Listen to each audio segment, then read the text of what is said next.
আসসালামু আলাইকুম আরহামতুল্লাহি বারাকাতুহ। সবাই কেমন আছেন? আশা করি সবাই ভালো আছেন। আজ আপনাদের জন্য নিয়ে এসেছি গল্পের 3 নম্বর পর্ব। আশা করি গল্পটি আপনাদের ভালো লাগবে। তাহলে চলুন শুরু করা যাক। রাহা তখনও আমাকে শক্ত করে জড়িয়ে আছে। আমি বললাম, রাহা কি হয়েছে তোমার? হঠাৎ আমার কথা শুনে রাহা ভয়ে ওর হাতের লম্বা লম্বা নখগুলো দিয়ে খামচে ধরলো আমার বুকে। তাতেই আমার দুই পাশের বুকে ওর লম্বা লম্বা নখগুলো গেঁথে যায়। এদিকে ব্যথায় আমি চোখ মুখ বন্ধ করে দাঁতে দাঁত চেপে সহ করছি। তার সাথে ওকে আরো শক্ত করে বুকের সাথে চেপে ধরেছি। রাহা এখনো থরথর করে কাঁপছে। আমি মনে মনে ভাবছি, কি থেকে কি হয়ে যাচ্ছে, এই মেয়েটিকে অন্ধকারে ভয় পায়? আমি কোনো রকম নিজেকে সামলিয়ে ওকে নিজে থেকে ছাড়ালাম, তারপর খাটে বসিয়ে দিলাম। আমি একটু দূরে গিয়ে বসলাম। তখনও আমার বুকে খুব জ্বালা করছে, আর রাগও হচ্ছে প্রচুর। মোবাইলটা পরে গিয়েও টিমটিম করে লাইট জ্বলছে। রাহা উঠে আবার আমার পাশে বসতে এলো। আমি রাগের সাথে বললাম, এই একদম কাছে আসবে না, যেখানে ছিলে সেখানে বসো। রাহা কাপা কাপা গলায় বলে, আমার ভয় করছে, আমাকে একটু আপনার পাশে বসতে দিন। আমি বললাম, কেন, কি হয়েছে তোমার? এমন করছিলে কেন, আর এভাবে কাঁপছো কেন? নিজের রাগটাকে কন্ট্রোল করে ওকে কথাগুলো বললাম। বকা দিতাম যদিও স্বাভাবিক থাকতো, কিন্তু এখন ওর অবস্থা খুবই শোচনীয়। কিসে ভয় পেয়েছে তাও বুঝতে পারছি না। আমার কথা শুনে রাহা ফুপিয়ে কেঁদে ওঠে। ওর কান্না দেখে কেন জানি আমার খুব মায়া হলো। আমি এবার ওর পাশে গিয়ে বসলাম। বাধ্য হলাম ওর হাতে হাত রাখতে। আমি বললাম, কি হয়েছে, কি দেখে এত ভয় পেয়েছো? তুমি কি অন্ধকারে ভয় পাও? রাহা আমার কথায় উপর নিচ মাথা নাড়ে। আমি বললাম, এখানে ভয় পাওয়ার কিছু নেই, আমি তো ছিলাম রুমে। ভয় পাওয়ার তো কোনো মানে হয় না, তোমার ঘরে অন্ধকারে কি ভয় পেতে? রাহা বলে, হ্যাঁ। এটা শুনে আর কি বলবো। আমি বললাম, ঠিক আছে বসো, আমি ক্যান্ডেলের ব্যবস্থা করছি। এই বলে উঠতে যাব, তখনই মেয়েটি আমার হাত চেপে ধরে বলে, না। আমি জোরে একটা দিক নিঃশ্বাস ফেলে চোখ বন্ধ করে বললাম, উফ, কি জ্বালায় পড়লাম রে বাবা। তারপর ওর দিকে কিছুক্ষণ তাকিয়ে ওর পাশে গিয়ে বসলাম। তখনও রাহা আমার হাত ধরে আছে। আমিও হাত না ছাড়িয়ে চুপচাপ বসে রইলাম। মোবাইল মেঝেতে পড়ে আপন গতিতে জ্বলছে। বারবার আমার চোখ না চাইতেও চলে যাচ্ছে রাহার দিকে। মেয়েটি এখনো কান্না করছে, তার সাথে একটার পর একটা হেঁচকি উঠছে। আমি বললাম, এবার তো কান্না বন্ধ করো, আমি তো তোমার পাশেই বসে আছি নাকি? কথাটা বলতে বলতে আমি ওর চুলের দিকে তাকালাম। তাকিয়ে অবাক হয়ে গেলাম। চুলগুলো লাম্বায় কোমর ছাড়িয়ে হাঁটুর কাছে এসে পড়েছে, তার সাথে ঘন কালো ও সিল্কি। বেশ একটা মিষ্টি গন্ধ আমার নাকে এসে ধাক্কা মারছে। চেহারাটা খুবই মায়াবী, ছিপ ছিপে একটু লাম্বাটে টাইপের, চোখগুলো টানা টানা। নাকে ডায়মন্ডের নাকফুলটা মোবাইলের আলোতে চকচক করছে। বেশ মানিয়েছে ওকে নাকের ফুলটায়। এটা বিয়ের সময় দিয়েছিলাম ওকে আমি। যেমনই হোক, বিয়ে তো করেছি ওকে, যা দেওয়ার তা তো দিতে হয়। তাড়াহুড়োর মাঝে বেশি কিছু দিতে পারেনি। ডায়মন্ডের ওপরে সিম্পল নাকফুল, কানের দুল আর গলায় রকেট সহ চেন, সাথে কয়েকটা থ্রি পিস। ও ঠোঁট জোড়া হালকা ফুলা ও গোলাপি, খুবই মানানসই চেহারার সাথে। এবার আমার চোখ গেল ওর হাতের দিকে। হাতের আঙ্গুলগুলো চিকন ও লম্বা, নখগুলো বড় রেখেছে, তাতে ওর হাতের সৌন্দর্য আরো বেড়ে গেছে। হ্যাংলা পাতলা শরীরের গঠন। হঠাৎ আমার চোখ চলে গেল ওর বুকে। থ্রি পিসের ওড়নাটা সরে গিয়ে এক সাইডে পড়ে আছে। ওর বক্ষযোগল খুবই আকর্ষণীয়, যার দিকে তাকিয়ে আমার চোখ সরছে না। কিছু মুহূর্তের জন্য ভুলেই গেছে সবকিছু। বেশ কিছুক্ষণের জন্য নিজেকে হারিয়ে ফেলেছি ওর মাঝে। আসলে আমরা ভুলে যাই, একটা মানুষকে প্রথম দেখাতে ভালো না লাগলেও ধীরে ধীরে তার সাথে থাকলে, এমনকি মনের দৃষ্টি দিয়ে তাকে দেখলে, তখন ধীরে ধীরে তার সৌন্দর্য চোখের সামনে ধরা পড়ে, যেটা আমরা চট করে কাউকে দেখে বুঝতে পারি না। অনেকক্ষণ সেদিকে তাকিয়ে থাকি। হঠাৎ আমার সম্বিত ফিরল। আমি চোখ সরিয়ে নিয়ে গলা খাঁকড়িয়ে উঠলাম, যাতে ওর ওনাটা ঠিক করে নেয়। না, আমার এই শব্দে তার ধ্যান ভঙ্গ হলো না। সে এখনো মাথা নিচু করে এক দৃষ্টে মেঝের দিকে তাকিয়ে আছে। আমি মনে মনে ভাবলাম, না, ওকে বলি ওনাটা ঠিক করতে। এই ভেবে বলতে যাব, এমন সময় হঠাৎ কারেন্ট চলে এলো। সাথে সাথে আমার হাত ছেড়ে দিয়ে ওনা ঠিক করে নিল। আমি যেন হাফ ছেড়ে বাঁচলাম। আমি ওকে বললাম, রাত অনেক হয়েছে, ঘুমিয়ে পড়ো। কথাটা বলতে বলতে আমি শার্টের বোতাম খুলে দেখতে লাগলাম। দেখি বুকের দুই পাশে চারটা চারটা করে মোট 8টা নখের দাগ স্পষ্টভাবে ফুটে উঠেছে। সেখানে রক্ত বেরিয়ে শুকিয়ে গেছে। এদিকে রাহা আমার সামনে দাঁড়িয়ে আছে, তার চোখ আমার দিকে। আমার বুকে নখের দাগগুলো দেখে বুঝতে বাকি রইল না যে এগুলো সে নিজে করেছে। অপরাধীর মতো মুখ করে মাথা নিচু করে বলে, সরি, আসলে আমি বুঝতে পারিনি। আমি বললাম, সরি বলতে হবে না, বাই মিস্টেকলি হয়ে গেছে। আমি ড্রয়ার থেকে ফাস্টিং বক্স বের করলাম। সেখান থেকে তুলো নিয়ে হালকা ডেটলে ভিজিয়ে ক্ষতস্থানে শুকিয়ে যাওয়া রক্তগুলো পরিষ্কার করতে লাগলাম। রাহা বলে, বলছি যে আমি করে দেই। আমি ওর দিকে তাকিয়ে আবার চোখ নামিয়ে বললাম, না, আমি করতে পারবো। আর একটা কথা, কাল সকালে ঘুম থেকে উঠে আগে হাতের নখগুলো কেটে ফেলবে। কি মনে থাকবে তো?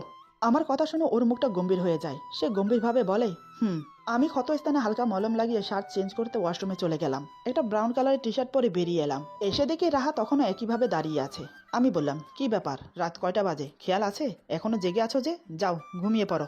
রাহা কোনো কথা না বলে চুপচাপ গিয়ে শুয়ে পড়লো। আমিও প্রতিদিনের মতো সোফায় গিয়ে শুয়ে পড়লাম। এক হাত বুকে, অন্য হাত কপালে রেখে সোজা হয়ে শুয়ে পড়লাম। রাহা মাথা তুলে কয়েকবার আমাকে দেখলো। দেখতে পেলো আমি বালিশ ছাড়াই শুয়ে পড়েছি। এটা দেখে রাহা একটা বালিশ নিয়ে উঠে এলো, এসে আমার সামনে দাঁড়ালো। আমি টের পাইনি, কারণ তখন আমার চোখে হালকা হালকা ঘুম নেমে এসেছে। রাহা ভেবেছে আমি ঘুমিয়ে পড়েছি। সে ধীরে ধীরে আমার মাথা তুলে বালিশটা দিতে যাবে, তখনই আমি চোখ খুলে ওর দিকে তাকাই। হঠাৎ আমাকে জেগে উঠতে দেখে রাহা ঘাবড়ে যায়। তখনই বালিশ ছেড়ে দাঁড়িয়ে যায় সোজা হয়ে। আমি চোখ ছোট ছোট করে ওর দিকে তাকালাম। সে আমতা আমতা করে বলে, ইয়ে মানে আমি তো বালিশ দিতে এসেছিলাম। আমি বললাম, ডাকলেই পারতে। এই বলে বালিশটা ঠিক করে অন্যদিকে ফিরে শুয়ে পড়লাম। রাহার মুখটা কালো হয়ে গেল আমার এরকম আচরণে। সে চুপচাপ গিয়ে আবার শুয়ে পড়ল। সে মনে মনে ভাবছে, আমাকে যখন এতই অপছন্দ তাহলে বিয়ে না করলেই পারতো। বিয়ে তো আর ছেলে খেলা না যে এখন বিয়ে করলাম কিছুক্ষণ পর ছেড়ে দিলাম। স্বামী আর স্ত্রী যেমনই হোক, তার সাথে সারা জীবন কাটানোর নামই তো বিয়ে। আমি মানছি আমাদের বিয়েটা একটা ভুল বোঝাবুঝির মাঝে হয়েছে, কিন্তু এখানে আমার দোষ কোথায়? আমি তো আর বলিনি যে আমাকে বিয়ে করুন। নিজেই তো ওদের কথায় সম্মতি জানালো, কিন্তু এটাও তো মিথ্যে নয় যে আমাকে অপহরণ করা হয়েছে। তবে কে করলো আমাকে অপহরণ? কি করেই বা এলাম ওনার গাড়িতে? এই 2 সপ্তাহ যতটুকু দেখেছি লোকটাকে, তাতে বুঝলাম লোকটি খুবই ভদ্র ও ভালো। মনে হয় না লোকটি আমাকে অপহরণ করেছে। কিন্তু আসল সত্যিটা কি কি হবে সামনে, এসব নানান কথা ভাবতে ভাবতে ঘুমিয়ে পড়ল। সকালে আমার আগে রাহার ঘুম ভাঙে। সে ফ্রেশ হয়ে চুপচাপ জানালার পাশে বসে আছে। আমাকে ডাকার বা নিচে যেতে সাহস পাচ্ছে না। আমাকে ডাকলে যদি আমি রেগে যাই। আর নিচে যেতে চাইছে না কারণ আমার মা ওকে পছন্দ করেনি। নিচে গেলে নিশ্চয়ই উনি কথা বলবেন না, তাই সে গুটিসুটি মেরে জানালার পাশে বসে আছে। আমার ঘুম ভাঙলো 9টার দিকে। চোখ খুলে প্রথমে বিছানার দিকে তাকালাম। দেখি রাহা বিছানায় নেই। তারপর চোখ গেল জানালার দিকে। দেখলাম সে বসে আছে আনমনা হয়ে। আমি উঠে ফ্রেশ হতে চলে গেলাম। কিছুক্ষণ পর ফ্রেশ হয়ে বেরিয়ে এলাম। বেরিয়ে দেখি তখনও সেই একইভাবে বসে আছে রাহা।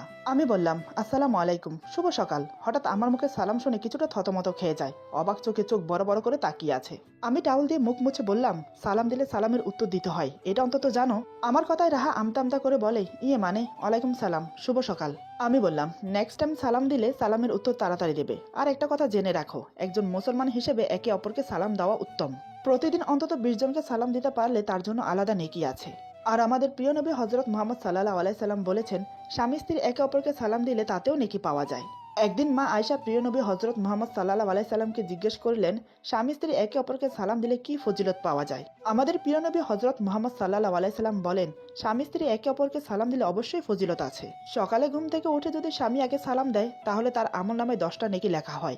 আর যদি স্ত্রী আগে ঘুম থেকে উঠে স্বামীকে সালাম দেয় তাহলে তার আমলনামায়ও 10টা নেকি লেখা হয়।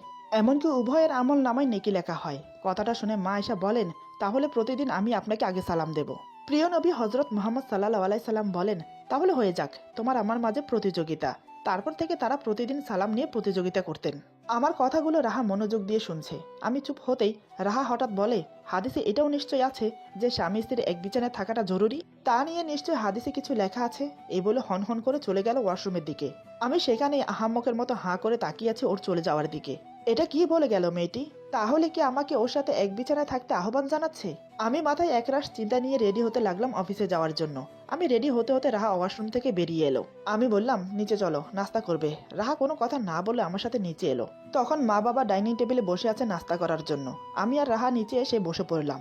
সবাই মিলে একসাথে নাস্তা করলাম। কিন্তু মায়ের মুখ এখনো থমথমে। একটিবারের জন্য হলেও রাহার দিকে তাকায়নি। আমি নাস্তা করে চলে গেলাম অফিসে। রাহা চলে গেল নিজের রুমে। বাবা নাস্তা করে পত্রিকা নিয়ে বসলো। মা গিয়ে বাবার পাশে বসলো। মার হাবভাব দেখে বাবা বলে, কি ব্যাপার, কিছু কি বলবে? মা বলে, কি বলবো আমি, বলো তো। ছেলেটা এমন একটা কাজ করবে আমি ভাবতেই পারিনি। এমন একটা মেয়েকে বিয়ে করলো যে মেয়েটাকে আমার ছেলের পাশে মানাই না। বাবা বলে, এমন করে কেন বলছো? হাতের 5 আঙ্গুল যেমন এক সমান না, ঠিক তেমনিও মানুষ সব এক সমান না। আরেকটা কথা, তুমি আবার কবে থেকে এমন চিন্তাধারা মাথায় এনেছো? আল্লাহর সৃষ্টি কোনো কিছুই অসুন্দর না। মানুষ হয়ে মানুষকে নিন্দা করা এটা এক ধরনের পাপ। একটা জিনিস খেয়াল করেছো? মেয়েটিকে অপহরণ করেছে অন্য কেউ। ভাগ্যের ফেরে তোমার ছেলের গাড়ির ডিকিতে চলে এসেছে। শুধু তাই নয়, শেষমেশ তোমার ছেলের সাথেই তার বিয়ে হয়েছে। এটা কোনো অ্যাক্সিডেন্ট না, এটাই আল্লাহর ইচ্ছা ছিল। তোমার ছেলের সাথেই ওই মেয়ের ভাগ্য লিখে রেখেছে। আর এমনিতেও মেয়েটি দেখতে কোন দিক দিয়ে খারাপ? পড়াশোনা জানে, ফ্যামিলি ভালো, ব্যবহার ভালো, দেখতেও ভালো, শুধু গায়ের রংটা শ্যামলা।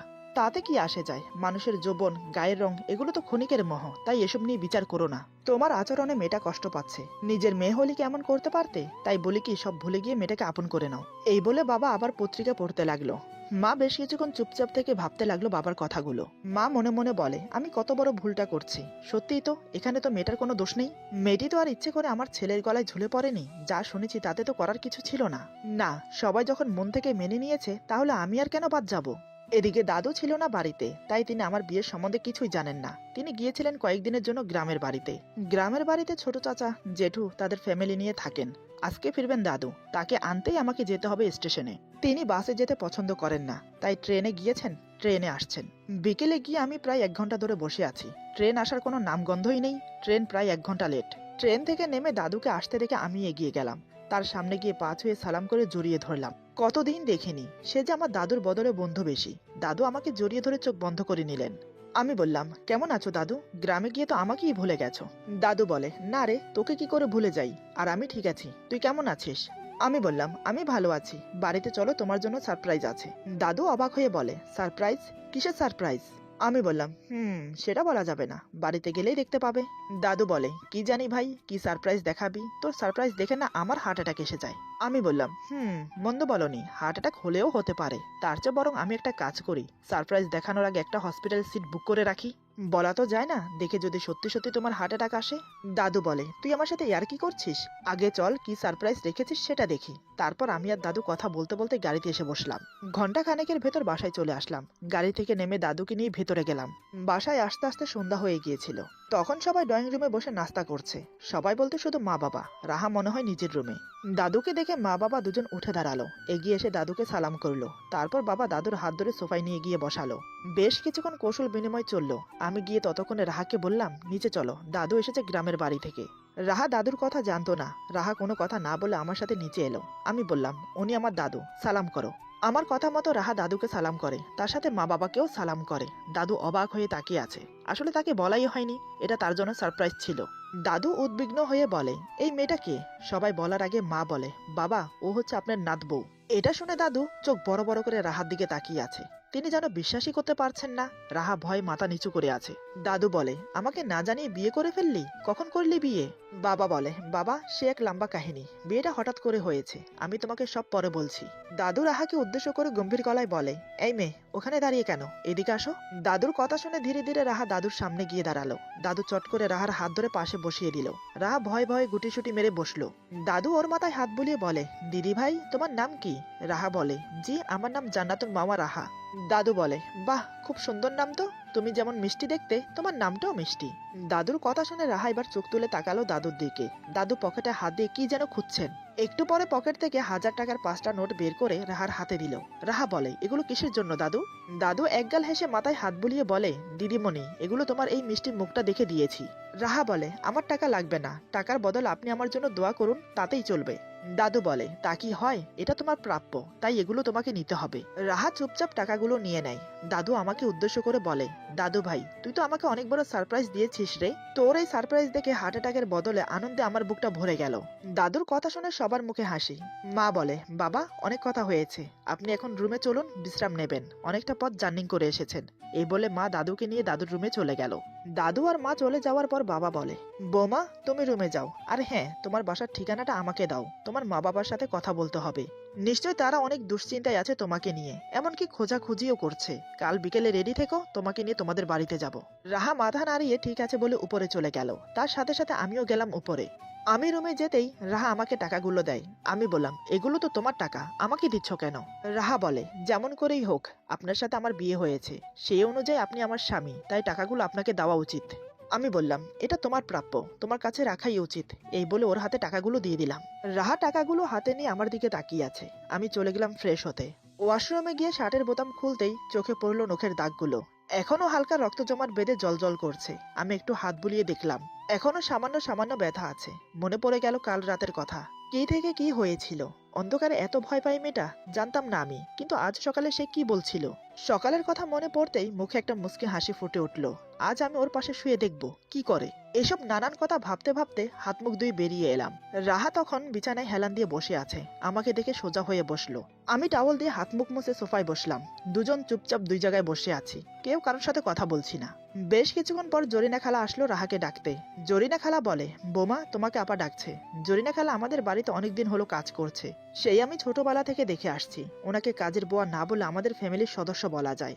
আমাকে নিজের ছেলের মতো স্নেহ করে। এদিকে মা ডাকছে শুনে রাহা নড়ে চড়ে বসে। সে তাকিয়ে আছে আমার দিকে, মনে মনে ভয়ও পাচ্ছে। এই বাড়িতে আসা পর্যন্ত মা ওর সাথে একটা কথাও বলেনি, তাহলে আজ হঠাৎ কেন ডাকছে? আমি বললাম, যাও, মা কেন ডাকছে গিয়ে শুনে আসো। আমার কথা মতো রাহা ধীর পায়ে হেঁটে চলে গেল জরিনা খালার সাথে। মা তখন নিজের রুমে ছিল, বাবা বেরিয়েছে। এই সময়টা বাবা বেরিয়ে যায় নামাজ পড়ে একটু ঘোরাফেরা করার জন্য। জরিনা খালা মাকে বলে, আপা বৌমা এসেছে। মা বলে, ঠিক আছে তুই এখন যা। মার কথা মতো জরিনা খালা চলে গেল। রাহা দরজার সামনে দাঁড়িয়ে আছে। মা বলে, ওখানে কেন দাঁড়িয়ে আছো, এদিকে এসো। রাহা ধীরে ধীরে মায়ের সামনে গিয়ে দাঁড়ালো। মা বলে, এখানে বসো আমার পাশে। রাহা চুপচাপ মায়ের পাশে বসলো। হঠাৎ মা রাহার হাতে একজোড়া স্বর্ণের চুড়ি পরিয়ে দিল। এটা দেখে রাহা অবাক হয়ে তাকিয়ে থাকে মায়ের দিকে। মা বলে, আমার ব্যবহারে কিছু মনে করো না মা, সব মা বাবার একটা স্বপ্ন থাকে ছেলে মেয়েদেরকে নিয়ে, আমারও ছিল। হঠাৎ ছেলে এমন একটা কাজ করাতে একটু মনে কষ্ট পেয়েছি, তুমি কিছু মনে করো না। রাহা বলে, এমন করে বলবেন না মা, আমি আপনার ব্যবহারে কিছু মনে করিনি। আপনার জায়গায় অন্য কেউ হলেও ঠিক একই কাজ করতো, আর আপনি তো আমাকে কিছুই বলেননি। সবচেয়ে বড় কথা হলো আপনি মা, মা বাবা ছেলে মেয়েদেরকে বকা দিতেই পারে, তার জন্য কিছু মনে করার কি আছে মা? আপনি তো আমারও মা, আপনি আমাকে বকা দিলেও আমি কিছু মনে করতাম না। রাহার কথা শুনে মা একগাল হেসে বলে, সত্যি আমার ছেলে লক্ষ্মীমন্ত একটা মেয়ে নিয়ে এসেছে, আমার আর কিছু চাই না। এরপর ওদের মাঝে আরো কিছুক্ষণ কথা হয়। মা বলে, এখন তুমি যাও, তানভীর রুমে একা আছে। মায়ের কথা মতো রাহা চলে এলো। রাহা উপরে আস্তে আস্তে ভাবছে, ওনার ফ্যামিলি এত সহজে আমাকে মেনে নেবে, এটা দেখে যেমন খুব আশ্চর্য হচ্ছি, তার সাথে অবাক হলাম। কোথায় ভেবেছি সবাই মিলে আমাকে অপমান করবে, নয়তোবা ঘর থেকে ঘাড় ধাক্কা দিয়ে বের করে দেবে, কিন্তু তা না করে নিজের মেয়ের মতন আপন করে নিয়েছে। আজকাল এত ভালো মানুষও আছে সেটা ভাবতে পারিনি। সবাই তো মেনে নিয়েছে, কিন্তু উনি কতটা মেনে নিয়েছেন সেটাই দ্বন্দ্ব আমার মনে। উনি যে আমাকে মেনে নেয়নি সেটা আমি খুব ভালো করেই বুঝতে পারছি, কারণ উনি যদি আমাকে মেনে নিত তাহলে স্বাভাবিক আচরণ করত, আমাকে কাছে টেনে নিত। কিন্তু তা না করে আমার সাথে রুক্ষ ব্যবহার করছে, আমাকে এড়িয়ে চলছে, এমনকি আমার থেকে দূরত্ব বজায় রাখছে। এমনটা কেন করছেন উনি? মেয়েদের যে পরিস্থিতিতে বিয়ে হোক না কেন, তারা সেটা ভাগ্য মনে করে মেনে নেয়। স্বামী খারাপ হোক যেমন হোক, তার সাথে সংসার করতে বাধ্য, মা বাবার জন্য না হলেও সমাজের জন্য। কিন্তু এক্ষেত্রে তো স্বামী এমনকি শ্বশুর বাড়ির লোকজন সবই ভালো পেয়েছি, বিয়েটাও মেনে নিয়েছি, এমনকি ওনাকেও স্বামী হিসাবে মেনে নিয়েছি, তাহলে উনি কেন পারছেন না? না, এভাবে মনে মনে ভাবলে চলবে না, ওনাকে জিজ্ঞেস করব, কিন্তু ওনার সামনে গেলে তো কিছু বলতেই পারি না। সবকিছু কেমন যেন তালগোল পাকিয়ে যায়। তার চেয়ে বড় কথা, ওনার চেহারার দিকে তাকালেই আমার গলা শুকিয়ে যায়। এমন কঠোর ও গম্ভীর প্রকৃতির মানুষ, যেন সবসময় মারমুখ হয়ে থাকে। তারপরও তো জিজ্ঞেস করতে হবে। এসব ভাবতে ভাবতে সে রুমে চলে এলো। রুমে এসে দেখে আমি একটা বইয়ের মাঝে মুখ গুজে বসে আছি। রাহা রুমে এসেছে টের পেয়েও আমি কিছু বললাম না। রাহা এসে আমার সামনে দাঁড়ালো। আমি ওকে আমার সামনে দাঁড়াতে দেখে বললাম, মা কেন রেখেছিল? রাহা কিছু না বলে 2 হাত বাড়িয়ে আমাকে দেখায়। আমি ওর হাতের দিকে তাকিয়ে দেখি 2 হাতে চুড়ি পরা। ওর হাতের চুড়ি দেখে বুঝতে পারলাম সবকিছু স্বাভাবিক হয়ে গেছে, মানে আমার মাও ওকে মেনে নিয়েছে। আমি মুখে কিছু না বলে শুধু বললাম, রাহা আমার মুখের দিকে তাকিয়ে আছে, মনে হয় এটাতে সে সন্তুষ্ট না। আমার মুখ থেকে সে আরো কিছু শুনতে চায়। বেশ কিছুক্ষণ দাঁড়িয়ে আছে, কিন্তু আমি আর কোনো কথা বললাম না। কি বলবো আমি? আমার তো কিছুই বলার নেই। আমার এমন আচরণ দেখে রাহা হতাশ হয়ে বিছানায় গিয়ে বসে পড়লো। আমার এমন আচরণ তার সহ হচ্ছে না। সে চিৎকার করে আমাকে জিজ্ঞেস করতে চায় কেন আমি এমন করছি, এখানে আমার কি দোষ? আমাকে যখন স্ত্রীর অধিকার দেবেনই না, তাহলে বিয়ে করেছেন কেন? কিন্তু ওই যে আমার চেহারা দেখলে সব গুলিয়ে ফেলে, তাই চুপচাপ মুখ গোমরা করে বসে আছে। আমি আমার মতো বই পড়ছি। এভাবে দেখতে দেখতে রাত হয়ে গেল। রাতে সবাই একসাথে ডিনার করতে বসলাম। সবাই রাহাকে খুব যত্নের সাথে খাওয়াচ্ছে। দাদু একটা একটা কথা বলে সবাইকে হাসাচ্ছে। গ্রামের বাড়িতে কি হয়েছে না হয়েছে সেগুলো বলছে। একসময় সবার খাওয়া দাওয়া শেষ হলো, তারপর যে যার রুমে চলে গেল। আমি রুমে এসে বিছানায় শুয়ে আছি। রাহা তার কিছুক্ষণ পরে এলো। এসে দেখে আমি খাটে শুয়ে আছি। সে মনে মনে বলে, বাবা আজ দেখছি খাটে শুয়েছে, সকালের কথা মনে হয় গায়ে লেগেছে, নাকি মেনে নিয়েছে, কোনটা? রাহা কিছু না বলে আমার অপর পাশে এসে শুয়ে পড়লো, তবে মাঝখানে বালিশ দিয়ে দিয়েছে।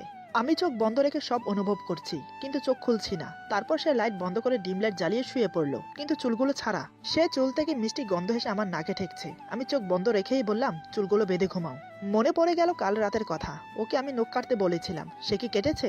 আসলে আমি সেদিকে খেয়ালই করিনি। আমার মনে আসতেই বললাম, কাল রাত্রে নখ কাটতে বলেছিলাম, কেটেছো?